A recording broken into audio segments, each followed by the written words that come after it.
নমস্কার। এই মুহূর্তে একটা দারুণ খবর দেব।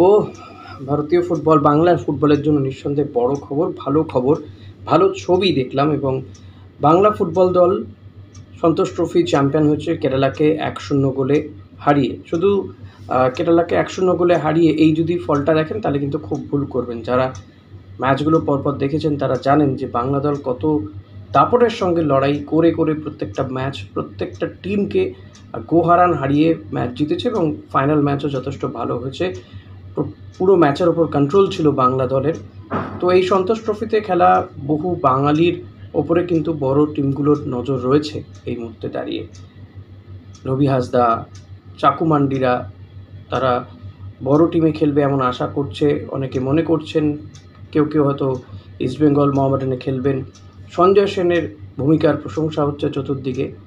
এই যখন বাংলা টিম ঘরে ফিরল তখন যেভাবে তাদেরকে সাদর আমন্ত্রণ জানানো হলো নেতাজি সুভাষ আন্তর্জাতিক বিমানবন্দরে গিয়ে, সেটা দেখে সত্যি খুব ভালো লেগেছিল। আমি বারবার কিন্তু আমার ভিডিওতে বলেছিলাম যে এই বাংলা দলের প্লেয়ারদের জন্য যদি কোনো টাকা ঘোষণা করা যেত, তাদের জন্য কিছু যদি সরকারের পক্ষ থেকে কিছু ঘোষণা হতো, সেটা কিন্তু খুব ভালো হতো, দারুণ ব্যাপার হতো। আর সেই দারুণ ব্যাপারটা হয়ে গেল। অনেকেই বলছিলেন যে এটা যদি কলকাতা নাইট রাইডার্স জিততো, শাহরুখ খান জিততো, তাহলে হয়তো তাদের জন্য টাকা ঘোষণা হতো। কিন্তু এই বাংলা দলের জন্য কিন্তু ৫০ লক্ষ টাকা ঘোষণা করেছেন রাজ্যের মুখ্যমন্ত্রী মমতা বন্দ্যোপাধ্যায়, যেটা দারুণ ব্যাপার। আমি অরূপকে বলবো, অরূপ বিশ্বাসকে, যারা খেলায় অংশগ্রহণ করেছে এবং বাংলার জন্য এই সম্মান নিয়ে এসছে, স্পোর্টস ডিপার্টমেন্টে একটা এদের চাকরি দেওয়ার ব্যবস্থা করা হোক। আমি এই খেলার জন্য, জয়লাভের জন্য আমি অ্যাজ এ স্পেশাল প্যাকেজ আমি আমাদের সরকারের পক্ষ থেকে, স্পোর্টস ডিপার্টমেন্ট থেকে ৫০ লক্ষ টাকা আপনাদের জাস্ট একটা প্রীতি ও শুভেচ্ছা হিসেবে, হয়তো এটা কিছুই না আগামী দিনের জন্য, কিন্তু আপনাদের একটা অভিনন্দন জানানোর থাকলো। দারুণ মানে দারুণ ব্যাপার। এবং আর একটা বিষয় বলবো যে প্রত্যেকটা প্লেয়ারকে সরকারি চাকরি দেওয়ার কথাও ঘোষণা করেছেন মুখ্যমন্ত্রী মমতা বন্দ্যোপাধ্যায়। সেটা কোনো রাজনৈতিক জনসভায় দাঁড়িয়ে নয়, একেবারে বাংলা দলের সঙ্গে সাক্ষাৎ করে তাদেরকে আমন্ত্রণ জানিয়েছিলেন নবান্নে মুখ্যমন্ত্রী মমতা বন্দ্যোপাধ্যায়। তাদের সঙ্গে ছবি তুলেছেন, প্রত্যেকের হাতে আমি যতদূর দেখে বুঝতে পারছিলাম ব্লেজার খুব সম্ভবত তুলে দিয়েছেন প্লেয়ারদের হাতে, রবি হাসদা, চাকু মান্ডিদের হাতে। এবং সঞ্জয় সেনও ছিলেন, তাদেরকে প্রশংসা করেছেন, প্রশংসায় পঞ্চমুখ হয়েছেন। কারণ দীর্ঘ প্রায় ৮ বছর পরেই বাংলা চ্যাম্পিয়ন হলো। গত কয়েক বছর বাংলা খেলতে পারছিল না ভালো করে, কোয়ালিফাইং রাউন্ডে যেতে পারেনি গতবারও। মমতা বন্দ্যোপাধ্যায় বাংলা দল যখন চ্যাম্পিয়ন হয়েছিল তখনই কিন্তু সোশ্যাল মিডিয়ায় তিনি বড় একটা পোস্ট করেছিলেন, তাদেরকে শুভেচ্ছা জানিয়েছিলেন। আর তারপরে এই যে ঘোষণা, বাংলা দলের জন্য ৫০ লক্ষ টাকা ঘোষণা, সরকারি চাকরি দেওয়ার কথা বলা হচ্ছে প্লেয়ারদের, এটা কিন্তু প্লেয়ারদের জন্য সত্যি বলবো বড় পাওনা। রবি হাসদাদের মতন প্লেয়াররা যারা দিন আনি দিন খাই, যাদের ফ্যামিলিতে একজন রোজগারি মানুষ রবি হাসদা, তিনি খেলে রোজগার করেন, যেটুকু টাকা পান। বড় টিমে খেলবেন কি খেলবেন না, খেললেও কতক্ষণ খেলতে পারবেন, কী হবে ভবিষ্যৎ, এটা নিয়ে একটা অনিশ্চয়তার মধ্যে রয়েছেন তারা। কিন্তু সেই অনিশ্চয়তার জায়গাটা অনেকটাই মিটবে যদি তারা সরকারি চাকরি পান। মুখ্যমন্ত্রী মমতা বন্দ্যোপাধ্যায় ঘোষণা করেছেন। এখন যত দ্রুত সেটা বাস্তবায়িত হবে সেটা দিকে কিন্তু তাকিয়ে থাকবে আপামর বাংলাভাষী। তবে আপাতত বাঙালিদের জন্য, বাংলার ফুটবলের জন্য এটা কিন্তু বড় দিক। মমতা বন্দ্যোপাধ্যায় বলেছেন কোথায় কতগুলো একাডেমি তৈরি হচ্ছে না হচ্ছে, সে সমস্ত কিছু বলেছেন।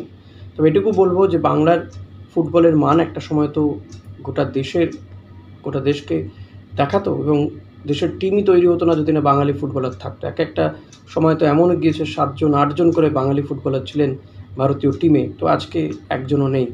কিন্তু আগামী দিন খুব ভালো হবে, এটা আশা রেখেই বলবো যে মমতা বন্দ্যোপাধ্যায়ের এই যে উদ্যোগ এবং এই যে তিনি এগিয়ে এলেন বাংলা ফুটবলের জন্য, এই যে একটা বড় ঘোষণা করলেন তিনি, এটা কিন্তু বহু বাঙালিকে ফুটবলে মাঠে ফেরাতে বা ভালো খেলতে উদ্বুদ্ধ করবে আগামী দিনে।